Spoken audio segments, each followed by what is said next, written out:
Assalamualaikum warahmatullahi wabarakatuh. Alhamdulillahi rabbil alamin, wa bihi nasta'inu ala umuri dunya waddin.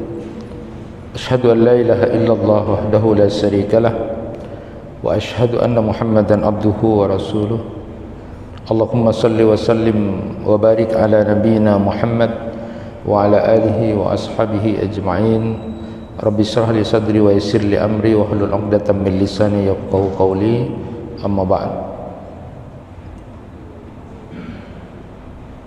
Jemaah kuliah subuh yang dirahmati Allah, sebagai pengantar pada kajian subuh kali ini menyampaikan apa yang disampaikan oleh Ibnu Rajab Al-Hambali ketika berpendapat tentang hikmah pemilihan 4 bulan haram pada 12 bulan perhitungan di sisi Allah. Inna iddatas syuhur indallahi isna asyara syahra. Jadi dalam perhitungan Allah, dalam 1 tahun itu ada 12 bulan, dan di antara 12 bulan itu disebutkan dalam Quran surat At-Taubah ayat 36 ada 4 bulan haram, yaitu bulan Muharram, Rajab, Dzulqa'dah dan Dzulhijjah. Artinya kalau dihitung itu adalah bulan pertama, lalu bulan ke-7, bulan ke-11 dan bulan ke-12. Hikmah yang bisa diambil dalam pemilihan waktu bulan pertama, bulan 7, bulan 11 dan 12 itu menurut beliau adalah: pertama, bulan 1 dan bulan 12, artinya kita dianjurkan, diingatkan tentang masalah waktu. Masuk pada sesuatu harus baik, keluar juga harus baik. Memulai sesuatu harus baik, dan mengakhiri sesuatu juga harus baik. Lalu kemudian bulan ke-7, artinya tidak cukup memulai sesuatu dengan baik, mengakhiri sesuatu dengan baik, masuk atau keluar dengan baik, tetapi diusahakan agar kemudian prosesnya juga harus baik. Proses dalam pelaksanaannya juga harus baik. Dan yang terakhir, pemilihan waktu bulan ke-11 itu artinya Islam menekankan bahwa yang terpenting dalam hidup ini adalah endingnya atau akhirnya. Yang terpenting akhirnya. Maka bersyukurlah orang yang kemudian dalam hidupnya dia mengakhiri dengan baik, walaupun dulu pernah tidak baik. Justru yang dilihat, yang terpenting itu adalah ending atau akhir hidup seseorang. Nah, kalau yang pertama tadi memulai, mengakhiri dengan baik, masuk keluar juga dengan baik, kita juga diingatkan tentang doa yang kemudian tertera di dalam Al-Quran. Di antaranya adalah Rabbi adkhilni mudkhala sidqin wa akhrijni mukhraja sidqin waj'alni min ladunka sultanan nasira. Jadi kita berdoa kepada Allah untuk memulai masuk dengan baik, keluar juga dalam kondisi yang baik, dan memohon pertolongan kepada Allah. Kemudian wa alaysa lil insani illa ma sa'a, dalam proses bahwa memasuki sesuatu atau mengakhiri juga jangan dilupakan faktor proses itu. Dan kemudian yang terakhir, innamal a'malu bil khawatim. Jadi amal-amal seseorang itu tergantung kepada akhirnya. Inilah apa yang disampaikan oleh Ibnu Rajab Al-Hambali itu tentang masalah pemilihan waktu itu. Dan kita sekarang berada di bulan Rajab, yang tentu secara umum yang dilakukan adalah banyak melakukan amal-amal soleh, beristighfar kepada Allah, lalu juga melatih hal-hal yang biasa akan dilakukan di bulan Ramadan, dan terlebih lagi adalah menjauhkan diri dari perbuatan-perbuatan yang dilarang oleh Allah Subhanahu wa taala. Karena menurut ulama, orang yang melakukan dosa di bulan-bulan haram itu akan dilipat gandakan juga, 2 kali lipat daripada bulan-bulan sebelumnya. Nah, jamaah yang dirahmati Allah, sebagai pembanding bahwa untuk kaitan masalah hitungan kebaikan dan keburukan itu, sebagaimana yang sudah kita maklumi bersama, kalau umatnya Nabi Muhammad ini diberikan umur yang pendek, hikmahnya menurut Imam Hakim At-Tirmizi itu disebutkan supaya umatnya Nabi Muhammad tidak lupa diri, tidak sombong, ya, karena waktu yang lama itu membuat sesuatu bisa menjadi lupa dan sombong. Maka umatnya Nabi Muhammad ini salah satu hikmahnya umurnya pendek. A'maru ummati ma baina sittina ila sab'ina wa aqalluhum ma yajuzu dzalik. Umurnya umatku itu antara 60 sampai 70 tahun. Yang lebih dari 70 tahun ada, tapi sedikit. Hikmahnya adalah supaya tidak sombong, supaya tidak lupa diri tentang kehidupan yang sesungguhnya nanti di akhirat. Namun demikian, Allah sayang kepada umatnya Nabi Muhammad. Setiap amal yang dilakukan akan dilipat gandakan oleh Allah Subhanahu wa ta'ala, menjadi 10, menjadi 70, sampai 100, 700 dan lebih dari itu. Pelipatan itu menurut Ibnu Hajar Al-Asqalani itu pelipat gandaan pahala, walaupun umurnya pendek, tapi setiap beramal itu dilipat gandakan oleh Allah, pasti 1 sampai 10 itu, asalkan ikhlas. Tetapi kemudian pelipat gandaan pahala lebih dari 10 sampai 700 dan sampai tak terbatas itu digantungkan kepada kekuatan ikhlas, kekuatan ikhlas seorang hamba.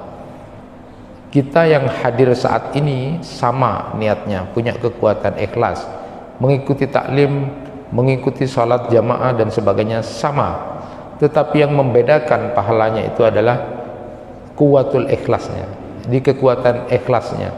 Dan kekuatan ikhlas itu digantungkan kepada kesungguhannya, apa yang dia usahakan, apa yang dia lakukan, antara satu dengan yang lain itu berbeda-beda. Nah, jamaah yang dirahmati Allah, tentu kemudian kalau melakukan dosa, Allah Subhanahu wa ta'ala melihat dosa dan kesalahan itu, ya dicatat satu itu, dicatat apa adanya dosa yang dilakukan. Berbeda dengan amal kebaikan yang dilipat gandakan. Maka kalau ada ulama yang menyatakan kalau nanti di timbangan mizan itu timbangannya sama antara kebaikan dan keburukannya sama, maka sesungguhnya hakikatnya hamba ini lebih banyak keburukannya, lebih banyak kejelekannya. Karena ketika beramal, yang baik itu dilipat gandakan oleh Allah, yang jelek itu tetap dengan dosa dan kesalahan itu. Manakala kemudian nanti ditimbang di mizan itu kok sama kebaikan dan kejelekannya, maka logikanya sesungguhnya kejelekan atau keburukan yang dilakukan hamba ini jauh lebih banyak daripada kebaikan yang dilakukan seorang hamba. Oleh karena itu diingatkan di bulan-bulan haram itu jangan sampai melakukan dosa dan kesalahan. Fala tadlimu fihinna anfusakum. Jadi jangan kamu melakukan kezaliman di bulan-bulan haram ini. Jadi bulan Rajab ini, kita masuk di bulan Rajab ini, di samping kita melakukan amal-amal kebaikan, maka sangat hati-hati, jauhkan diri untuk melakukan hal-hal yang kemudian membuat kita melakukan kesalahan atau dosa. Lalu kemudian cara yang paling efektif sebenarnya untuk bisa mengekang kita melakukan kesalahan-kesalahan dan dosa itu, diantaranya adalah melakukan puasa. Karena dengan puasa itu kemudian kita menjadi lemah, bisa mengatur syahwat kita, sehingga kemudian untuk melakukan hal-hal yang tidak baik itu bisa terkendali dengan puasa. Itulah pemahaman secara umum tentang pengantar di bulan Rajab ini. Nah, jamaah yang dirahmati Allah, penting untuk kita pahami bersama apa yang harus kita lakukan dalam rangka untuk membangun diri kita sendiri ini, untuk bisa menyelamatkan diri dari siksa api neraka. Saya sampaikan hadis Rasulullah yang sudah masyhur, an Abdullah ibn Salam qala lamma qadima Rasulullah sallallahu alaihi wasallam al-Madinah injafalan nasu ilaihi wa qila qadima Rasulullah sallallahu alaihi wasallam faji'tu fin nas li andura ilaihi falamma istambutu wajha Rasulullah sallallahu alaihi wasallam araftu anna wajhahu laisa biwajhin kadzdzab fakana awwala syai'in takallama bihi an qala ya ayyuhan nas afsus salam wa at'imut ta'am wasilul arham wa sallu bil laili wan nasu niyam tadkhulul jannata bisalamin. Rawahu Tirmizi. Jamaah yang dirahmati Allah, di hadis ini dari Abdullah bin Salam, dia berkata, ketika Rasulullah sallallahu alaihi wasallam datang ke Madinah, orang-orang segera berkerumun karena ingin melihat beliau. Jadi ini hadis ini yang dipakai sebagai membangun sebuah peradaban. Jadi memasuki sesuatu, memulai sesuatu, atau apa yang harus dilakukan oleh pribadi kita untuk membangun sebuah peradaban, inilah hadis yang dipakai sebagai awal untuk membangun sebuah peradaban, yaitu perdamaian, kesejahteraan, kerjasama, lalu kemudian tidak melupakan hubungan dengan Allah Subhanahu wa taala. Nah, diceritakan dalam hadis ini ketika Rasulullah sallallahu alaihi wasallam datang ke Madinah, orang-orang segera berkerumun untuk melihat Rasulullah, ingin bertemu dan ingin melihat Rasulullah. Ada yang mengatakan begini, kata Abdullah bin Salam, Rasulullah sudah datang, Rasulullah telah datang, Rasulullah telah datang. Lalu kemudian aku masuk di tengah kerumunan itu, katanya Abdullah bin Salam, aku masuk di tengah kerumunan itu untuk melihat. Saat aku melihat wajah Rasulullah sallallahu alaihi wasallam, aku mengetahui bahwa wajahnya bukanlah wajah pembohong. Dan yang pertama kali beliau ucapkan adalah, wahai sekalian manusia, sebarkan salam, beri makanan, sambunglah silaturahim, dan salatlah di waktu malam ketika orang-orang tertidur. Niscaya kalian akan masuk surga dengan selamat. Jadi di akhir apa yang disampaikan oleh Rasulullah sallallahu alaihi wasallam, tadkhulul jannata bisalamin. Kalau engkau melakukan 4 hal itu, maka kamu akan masuk surga dengan selamat. Nah, jadi masuk surga dengan selamat itu adalah masuk tanpa didahului azab sebelumnya. Artinya masuk surga tanpa mampir ke neraka. Karena ada umatnya Nabi Muhammad yang kemudian dia akan masuk surga, tapi sebelumnya masih dibersihkan di neraka. Nah, orang-orang yang memasuki surga dengan selamat itu artinya adalah orang-orang yang akan masuk surga tanpa sebelumnya masuk neraka. Dan inilah yang mudah-mudahan kita harapkan untuk kemudian masuk surga tanpa harus mampir ke neraka. Jamaah yang dirahmati Allah, apa yang harus dilakukan kalau kita kemudian ingin masuk surga tanpa harus mampir ke neraka itu? Maka yang pertama disebutkan oleh Rasulullah sallallahu alaihi wasallam adalah afsus salam, ifsa. Jadi di situ ada kata perintah ifsa, itu adalah menyebarkan, menjadikan merata di mana-mana. Jadi sebarkan salam, bukan cuma sekedar salam, tetapi hampir merata. Setiap ketemu, setiap yang ada itu merata sudah salam itu. Jadi yang pertama kali yang harus kita lakukan adalah membangun perdamaian. Ifsa'us salam itu artinya menyebarkan, mengucapkan setiap kali bertemu atau berjumpa, meskipun sudah mengucapkan salam saat perjumpaan sebelumnya. Jadi orang muslim itu tidak mau mengucapkan salam setiap kali bertemu, itu dianggap bakhil.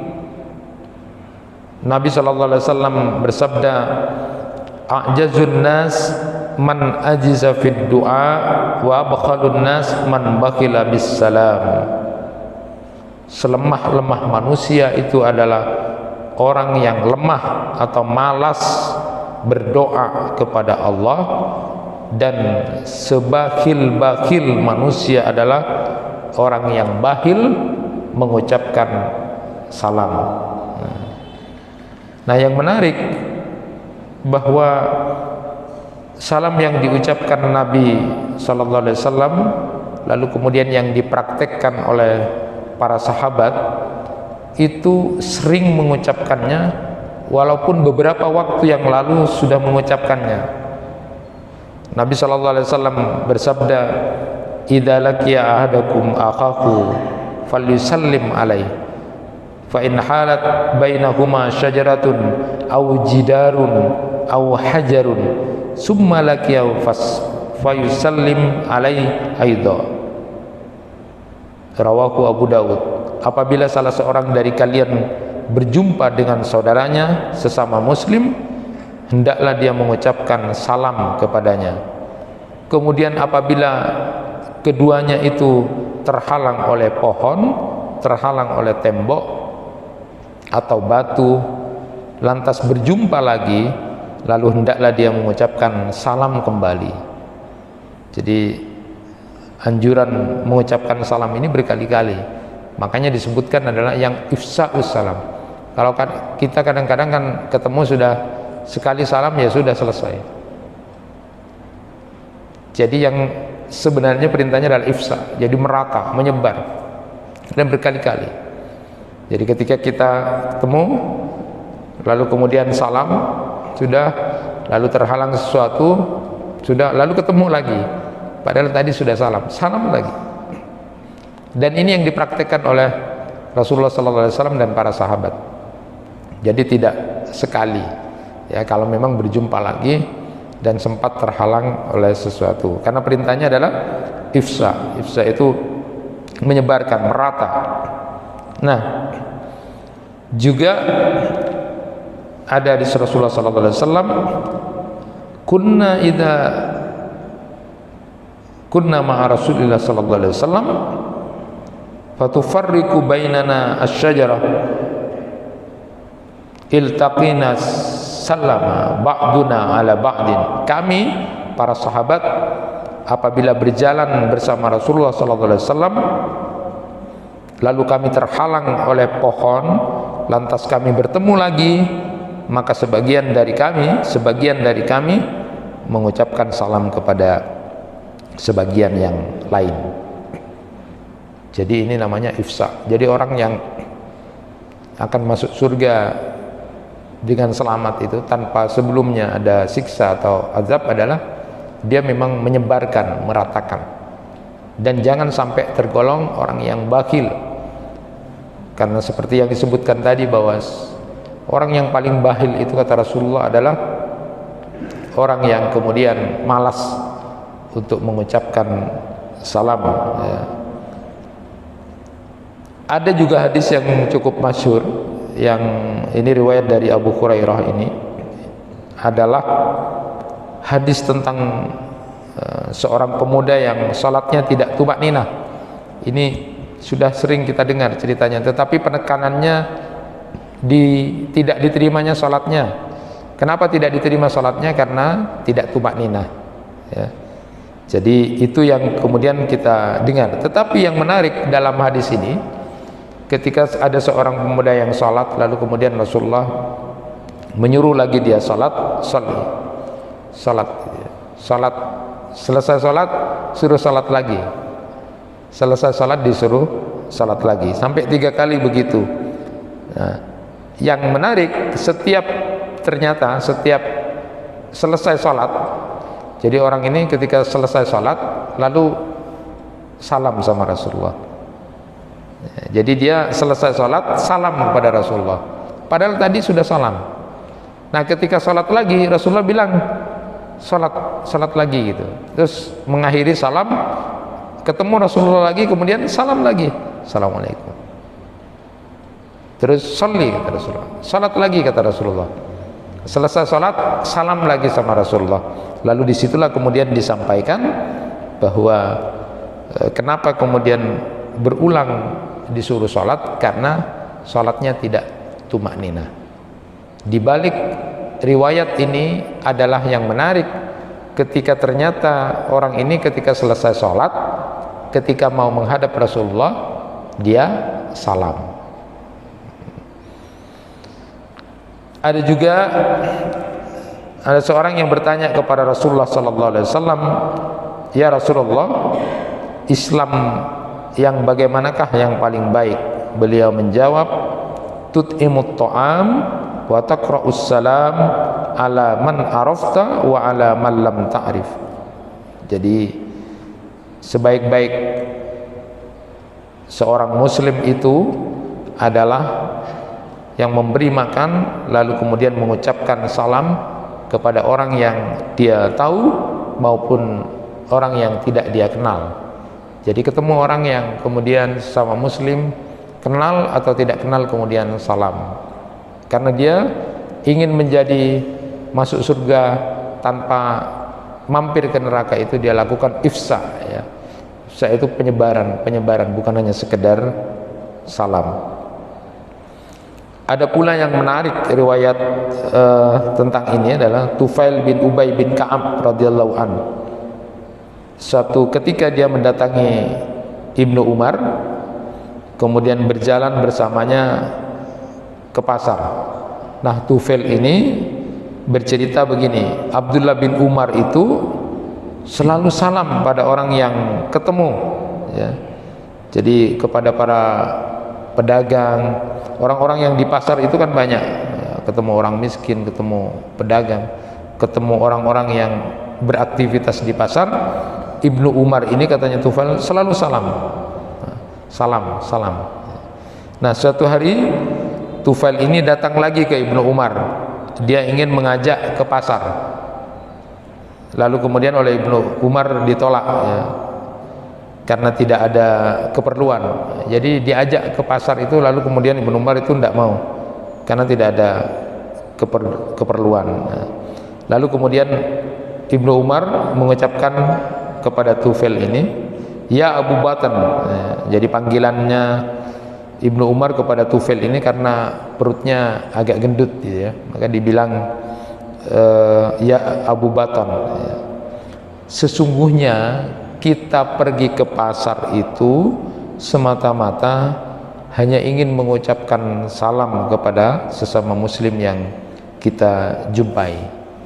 Jadi Ibnu Umar itu sebenarnya walaupun dia tidak punya keperluan ke pasar, tetapi dia senang untuk mendoakan saudaranya, dan itu bisa bertemu dengan orang banyak di pasar dengan mengucapkan salam itu.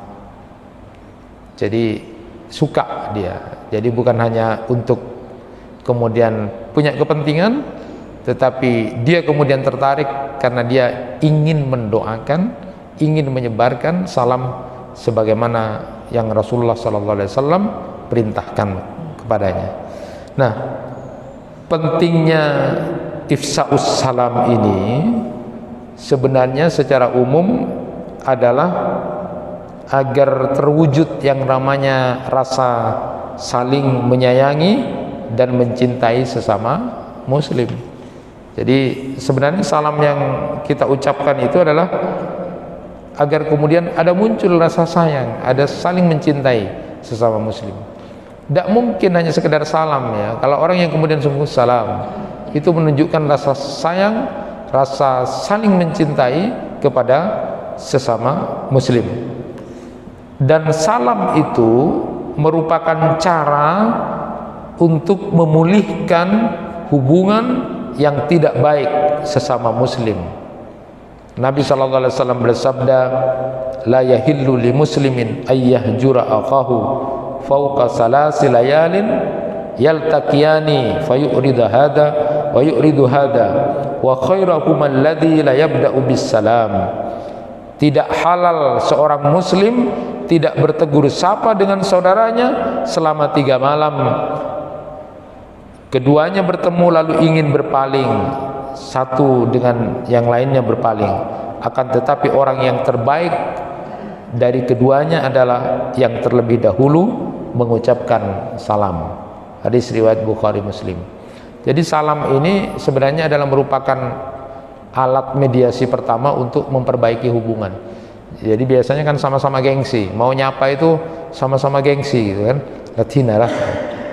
Jadi kalau bermusuhan atau tidak nyapa itu gengsi-gengsian.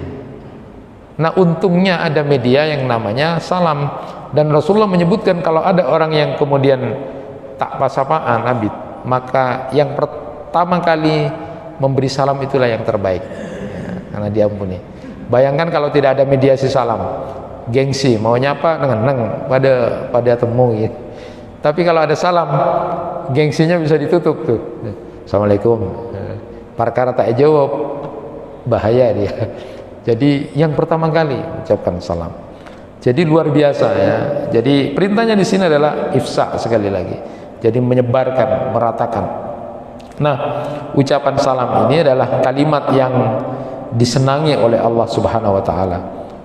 Disenangi oleh Rasulullah sallallahu alaihi wasallam dan disenangi juga sebagai orang-orang yang beriman.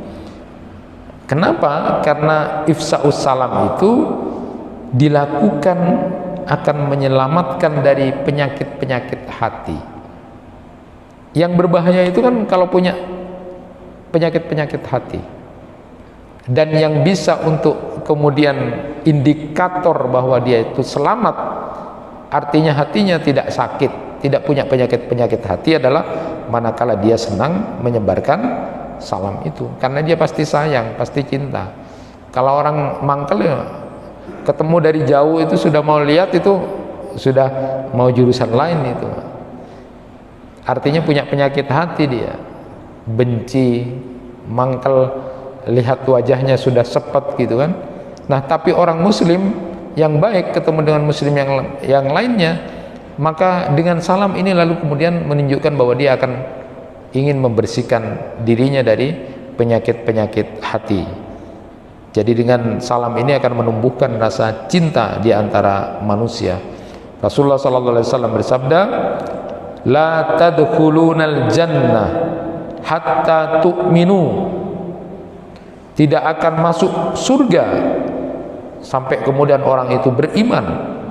Wala tu'minu hatta tahabbu, dan bukan termasuk orang-orang yang beriman sampai kamu saling menyayangi. Aula adullukum ala syai'in idza fa'altumu tahabbtum. Maukah aku tunjukkan, kata Rasulullah, satu amalan yang bila itu dilakukan maka itu menunjukkan kalian saling mencintai. Rasulullah kemudian menyebutkan afsus salam bainakum, sebarkan salam di antara kalian. Jamaah yang dirahmati Allah, juga ada penelitian dari Profesor Hawking itu, bahwa ternyata orang-orang yang sakit di rumah sakit itu adalah kebanyakan orang yang lack of itu adalah orang yang tidak punya kasih sayang. Jadi di hatinya itu banyak rasa benci, banyak rasa iri, penyakit-penyakit hatinya banyak, sehingga kemudian ketika ada penyakit yang muncul itu sangat cepat sekali. Namun manakala kemudian seseorang itu diliputi oleh rasa cinta, rasa damai, rasa saling kasih mengasihi, dia kemudian tidak ada permusuhan, maka itu akan menolak penyakit yang mungkin muncul. Jadi kalau ada yang kena penyakit kanker itu paling tidak senang tumbuh di jiwa atau di mental seseorang yang penuh dengan kedamaian. Nah, makanya kemudian yang harus kita lakukan adalah berusaha untuk selalu menyebarkan kedamaian, menyebarkan rasa saling mencintai, rasa saling kasih sayang sesama muslim, terlebih kepada orang-orang yang ada di dekat kita. Jadi kepada istri kita, kepada anak-anak kita, kepada sahabat kita, kepada tetangga kita. Beda auranya, beda. Kalau sudah niat, saya harus niat jadi orang baik, saya harus niat untuk menyebarkan salam, saya harus niat dengan penuh cinta dan kasih sayang, pulang ke rumah, ketemu istri, ketemu anak-anak, ketemu tetangga, sudah mentalnya adalah saya mentalnya ingin masuk surga tanpa lagi masuk ke neraka, maka kemudian yang dilakukan indikatornya adalah selalu mencintai sesama muslim. Beda dengan orang yang tidak punya niat, apalagi dirasuki dengan penuh kebencian dan iri dan dendam, kedengkian dalam hatinya. Kemudian yang kedua adalah it'amut ta'am, memberi makan. Jadi akhlak mulia yang bisa mengantar pelakunya masuk surga tanpa kemudian mampir dengan siksa atau adab atau neraka itu adalah yang suka memberikan makan. Jadi memberi makan kepada orang lain yang membutuhkan, kepada tamu, kepada tetangga dan orang-orang yang membutuhkan. Nah, orang yang memberikan makan ini akan mendapatkan rezeki yang berlimpah. Nabi SAW bersabda, "Ma naqasat sadaqatun min mal," rawahu Muslim. Sedekah tidak akan mengurangi harta. Unfik alaik, berikanlah niscaya aku akan berinfak kepadamu, rawahu Bukhari. Nabi SAW berkata pada Asma binti Abu Bakar radhiyallahu an, infahi au infaqi au anfiki wala tuhsi fayusyallahu alaik wala tu'i fayu'illahu alaiki, rawal Bukhari wa Muslim.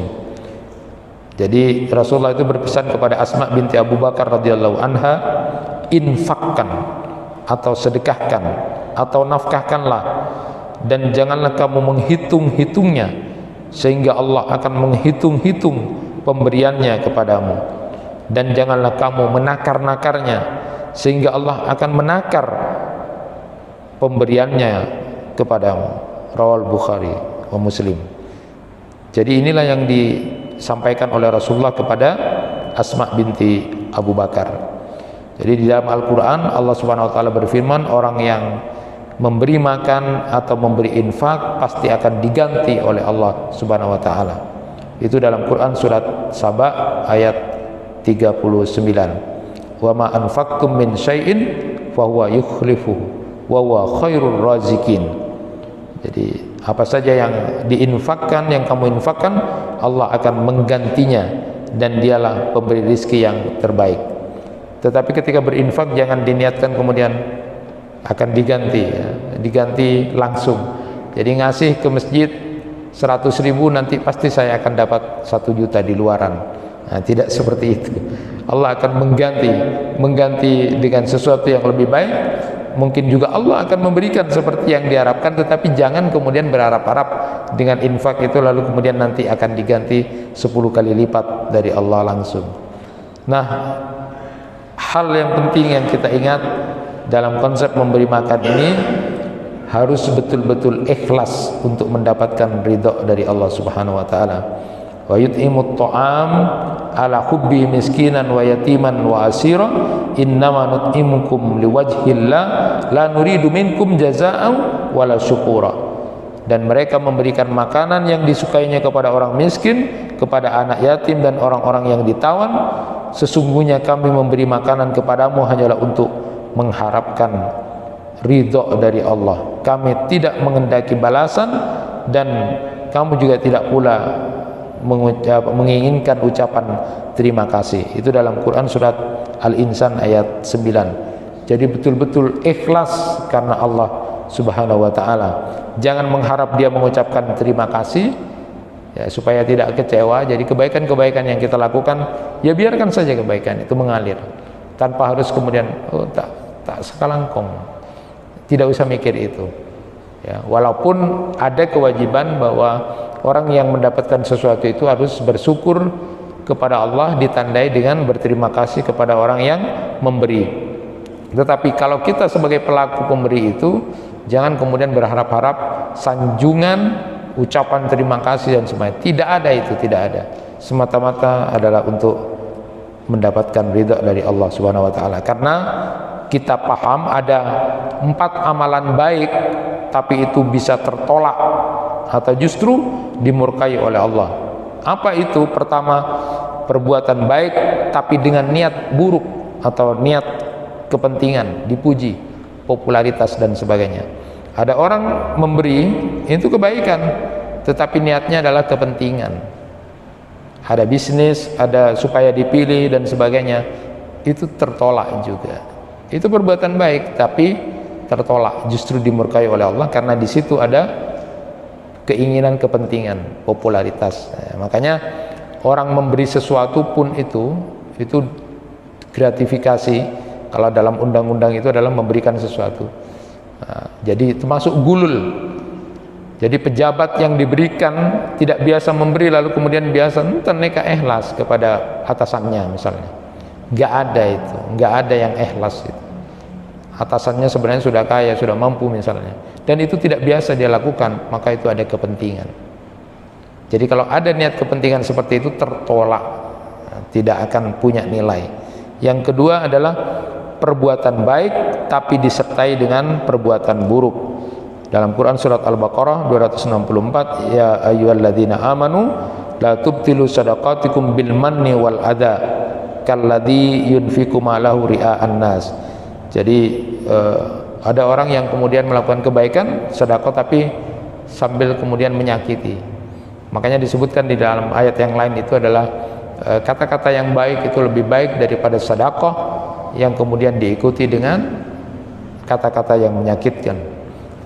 Kemudian perbuatan baik dengan cara harta yang dia pakai itu tidak halal. Jadi berbuat baik, ngasih tapi itu tidak halal. Itu juga tidak akan diterima oleh Allah. Karena ada orang yang kemudian korupsi, dia ngambil haknya orang lain, tapi supaya bersih katanya dia kasih ke masjid, dia kasih kepada orang miskin untuk membersihkan. Tidak juga diterima itu, karena memang proses mendapatkan harta itu adalah yang haram. Nah, jadi banyak itu dilakukan korup, ngambil punyanya orang lain lalu kemudian dia tobat, dibersihkan hartanya, orang itu punyanya orang itu korup, lalu kemudian dibagi-bagi pada orang miskin, juga tidak akan diterima oleh Allah. Dan yang keempat adalah perbuatan yang memberi akibatnya adalah buruk ya, karena dia merasa telah berbuat baik padahal yang dia lakukan justru sebenarnya adalah merusak. Kemudian yang ketiga, wasilul arham, sambung tali kekerabatan. Ini sudah pernah kita bahas. Jadi amalan utama, akhlak utama penduduk bumi dan penduduk akhirat nanti itu adalah yang membangun tali silaturahim. Saya sudah menyampaikan di beberapa tempat itu, termasuk ini nasihat pada saya pribadi. Buatlah di bulan Rajab ini, buat bagan kerabat kita, mulai dari bapak ibu, kakek nenek, setelah itu siapa saudara bapak, siapa saudara ibu, artinya paman bibi kita dari ayah, paman bibi kita dari ibu, lalu kemudian saudara-saudara kita, lalu termasuk kemudian ponakannya. Dibuat bagan itu, inilah kerabat-kerabat yang tidak boleh kita lupakan. Lalu lakukan hal-hal yang bisa kita lakukan dalam rangka membangun silaturahim. mana yang harus intens didatangi, mana yang cukup dengan WA, mana yang cukup dengan salam, mana yang perlu dibantu. Nah, bagian-bagian dari upaya untuk membangun silaturahim ini adalah agar kita termasuk orang-orang yang kemudian masuk surga tanpa kemudian mampir ke neraka. Dan yang terakhir adalah wasallu billaili wan nasu niyam. Ini adalah sesuatu yang kita ketahui bersama, adalah salat di waktu malam di saat banyak orang-orang yang tidur. Bagian dari spiritualitas kita yang tidak boleh kita lupakan agar kita termasuk kelompok orang-orang yang masuk surga tanpa sebelumnya mendapatkan siksa atau adab, atau tanpa sebelumnya masuk neraka, seperti doa yang sudah kita baca bersama, Rabbana atina fid dunya hasanah wa fil akhirati hasanah wa qina adzabannar. Kita memohon kebaikan kebahagiaan di dunia dan juga memohon kebaikan kebahagiaan di akhirat. Dan khusus di akhirat itu ditambahi dengan waqina adzabannar, dan terjauhkan dari api neraka. Karena ada orang yang bahagia di akhirat itu masuk surga, tapi sebelumnya masuk neraka, naudzubillahi min dzalik. Maka ditambah dengan kalimat waqina adzabannar, khusus yang akhirat. Nah, itulah kemudian yang dilakukan oleh Rasulullah sallallahu alaihi wasallam, disampaikan oleh Rasulullah sallallahu alaihi wasallam dalam rangka untuk membangun sebuah peradaban. Yang kita tekankan dari apa yang disampaikan oleh Rasulullah sallallahu alaihi wasallam itu adalah bangun perdamaian, bangun kesejahteraan, bangun kerjasama, dan tiga hal itu akan sempurna manakala kemudian secara pribadi kita bermunajat, kita punya hubungan yang baik dengan Allah Subhanahu wa taala, terutama ditandai pada saat di malam hari, di saat banyak orang yang tidur, kita punya hubungan yang baik dengan Allah Subhanahu wa taala. Damai, sejahtera, lalu kerjasama, dan membangun diri untuk tetap berada di jalan cinta kepada Allah, insya Allah akan membuat diri kita sebagaimana yang disampaikan oleh Rasulullah sallallahu alaihi wasallam, tadkhulunal jannah bisalamin.